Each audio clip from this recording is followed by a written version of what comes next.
How the people we once loved become strangers again. It's interesting to think about how we make people who used to be everything into nothing again. How we learn to forget. How we force forgetting. What we put in place of them in the interim. The dynamics afterward always tell you more than what the relationship did. Grief is a faster teacher than joy. But what does it mean when you cycle out to being strangers again? You never really stop knowing each other in that way.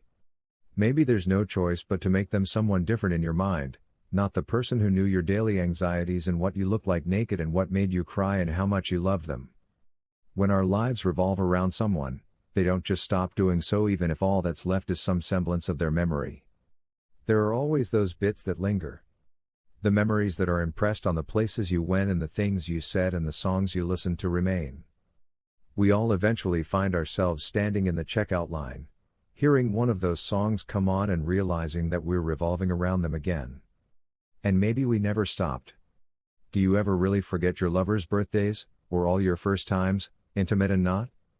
Do your anniversaries ever become normal days of the year again? Are the things you did and promises you made ever really neutralized? Do they become void now that you're broken up, or do you decidedly ignore them because there's simply no other choice? The mind tells you to go on and forces your heart to follow suit, I guess. I want to believe that you either love someone, in some way, forever, or you never really love them at all.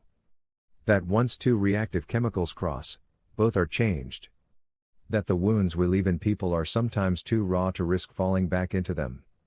I don't want to believe that we write each other off because we simply don't matter anymore. I know love isn't expendable. I wonder, and maybe hope, if we ever just force it to be out of necessity. Maybe it's just that we're all at the centers of our own little universes, and sometimes they overlap with other people's, and that small bit of intersection leaves some part of it changed. The collision can wreck us, change us, shift us. Sometimes we merge into one, and other times we rescind because the comfort of losing what we thought we knew wins out. Either way, it's inevitable that you expand.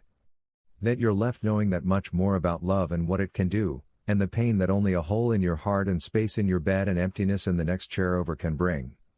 Whether or not that hole will ever again include the person who made it that way, I don't know.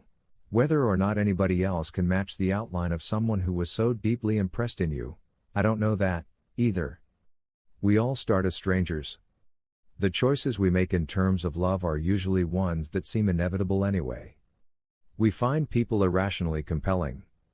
We find souls made of the same stuff ours are. We find classmates and partners and neighbors and family friends and cousins and sisters, and our lives intersect in a way that makes them feel like they couldn't have ever been separate. And this is lovely. But the ease and access isn't what we crave. It isn't what I'm writing about right now. It isn't what we revolve around after it's gone. We are all just waiting for another universe to collide with ours, to change what we can't ourselves.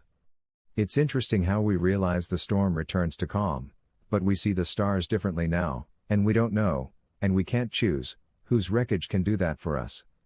We all start as strangers, but we forget that we rarely choose who ends up a stranger. Thank you for listening. And don't forget to subscribe and leave a like.